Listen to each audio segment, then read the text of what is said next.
Alô, amigos do Arena Esportiva, aquele abraço. Nosso tema de hoje são os novos estádios do Brasil.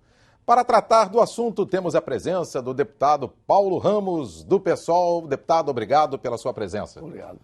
Também do jornalista Luiz Ribeiro, da Super Rádio Tupi. Luiz, obrigado pela tua presença. Eu que agradeço, Rui. Bem, na Copa do Mundo foram 12 novos estádios. Desses, 9 receberam jogos da Série A, a primeira divisão do Campeonato Brasileiro. 3 não foram usados. A Arena Amazônia, o Castelão em Fortaleza e a Fonte Nova em Salvador. Além desses 9, 2 foram usados sem terem toda a participação na Copa no Brasil. A Arena do Grêmio, em Porto Alegre, e a Arena do Palmeiras. Não tivemos jogos aí na Copa.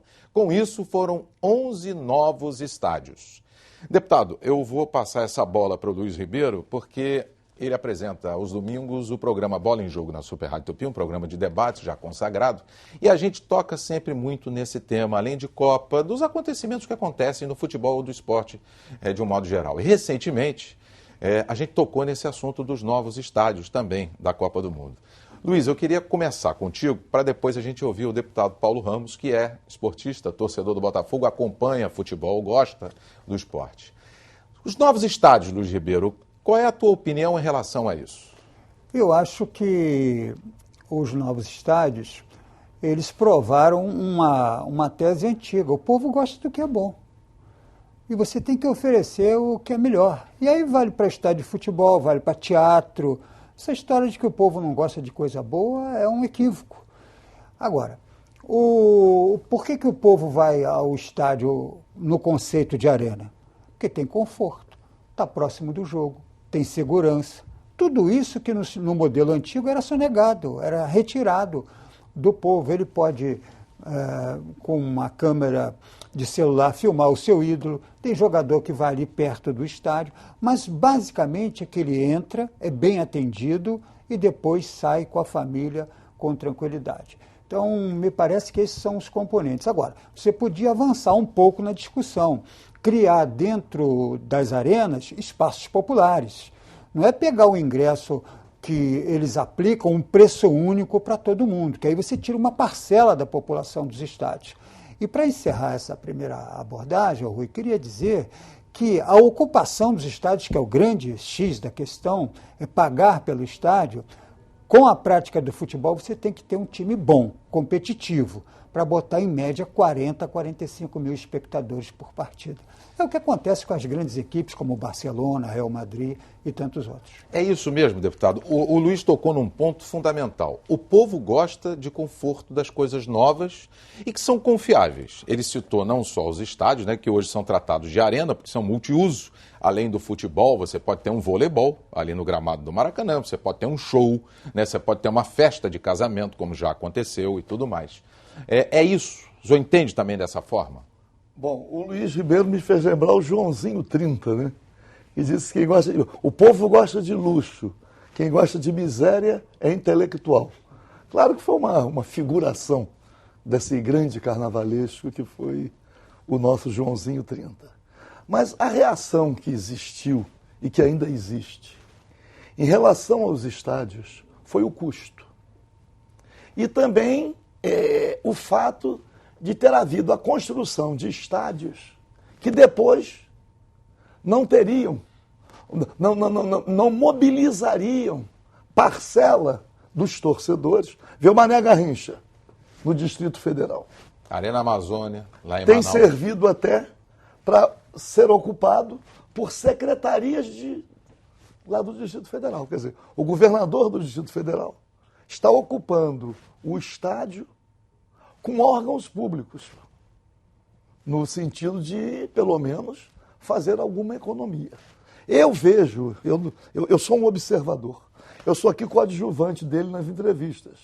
Então vou lhe fazer uma pergunta, Luiz Ribeiro. Eu sempre que ia ao Maracanã, né, era aquela corrida para pegar os lugares, quando não tinha lugar numerado. A gente chegava cedo para ficar o mais próximo possível da linha do meio de campo, para ter uma visão equidistante. O que acontece hoje? Os lugares mais caros são exatamente os lugares onde a visibilidade é melhor. É melhor, é verdade. Então, eu às vezes olho o jogo, sofro, vendo atrás do gol lotado, ou das duas balizas, né? E no meio de campo, as cadeiras vazias, porque o custo é muito alto. E tocou no assunto do ingresso. E o nosso povão não tem acesso. Existe uma coisa perceptível, especialmente em relação a algumas torcidas. O embranquecimento da torcida. Olha aí. Você olha um jogo do Flamengo, estou falando do Flamengo, podia falar de qualquer clube. A Flamengo que é considerado e comprovadamente como é que se diz? É o time de massa. De né? massa, São de 40 milhões de torcedores. Nós olhávamos, né? E basta pegar as fotografias e comparar. Reduziu o número de negros na torcida do Flamengo. Pô. Então demonstra o quê? É o afastamento do povão. É a elitização do futebol.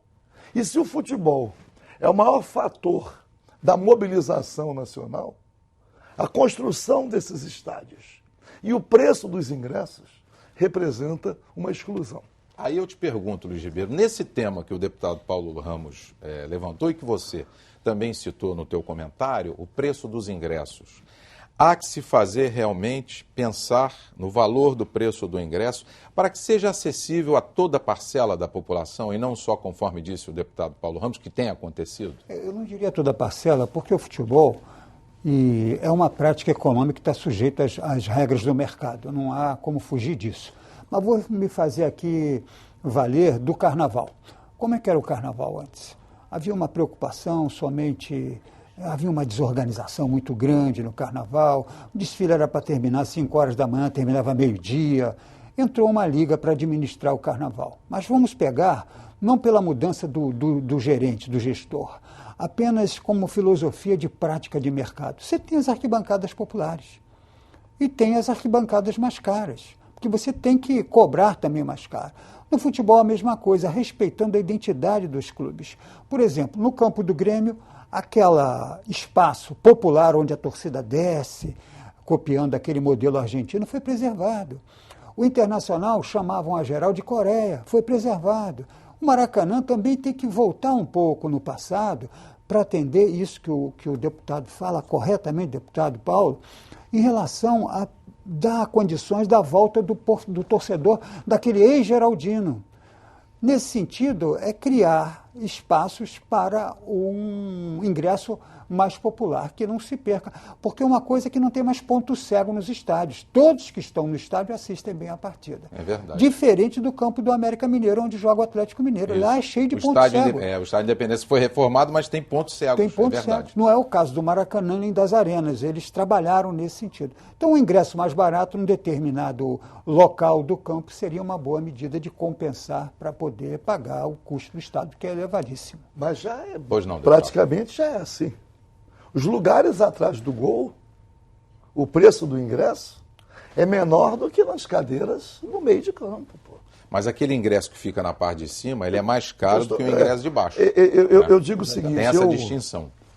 Quem sou eu para discutir com o Luiz Ribeiro? Né? Porque é um conhecedor. Eu sou apenas um cidadão que acompanha o futebol. Mas acompanha também o carnaval.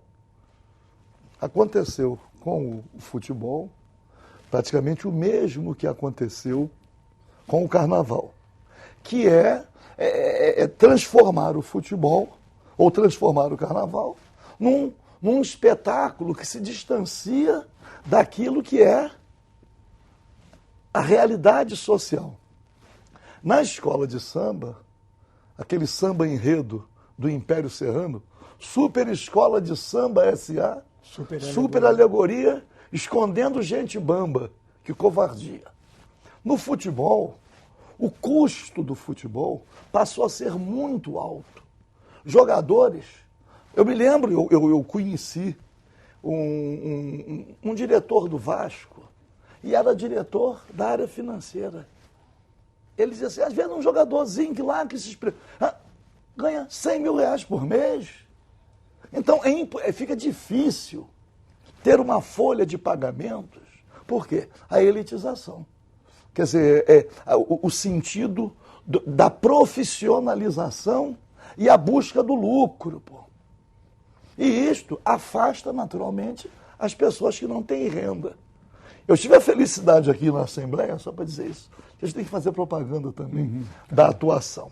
Eu aprovei uma lei, uma iniciativa, e virou lei, para os bares não serem obrigados, restaurantes, a pagar, se mobiliza torcedores para um jogo, ter que pagar um adicional na TV por assinatura e cobra do cliente.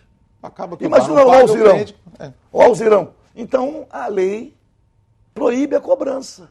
Ela só precisa ser divulgada. Porque, pelo menos, é uma maneira de atrair o torcedor, se não para o estádio, mas é um interesse pelo esporte. Mas eu imagino que o custo do estádio está vinculado ao custo agora do futebol. Quer dizer, é preciso arrecadar, é preciso cobrar. E no ingresso, além da publicidade, tem as outras formas de arrecadação. Mas os clubes vivem essa situação. Como pagar uma folha num valor tão alto? É verdade. Bem, nós vamos continuar nesse tema dos novos estádios já na segunda parte do Arena Esportiva, porque, para o torcedor ter uma ideia, foram 179 jogos realizados nos novos estádios. O público foi superior a 4 milhões e 100 mil espectadores, o que dá uma média de 24 mil torcedores, 24.020. Nós vamos falar desse tema ainda com o deputado Paulo Ramos e também com o Luiz Ribeiro, já no Arena Esportiva.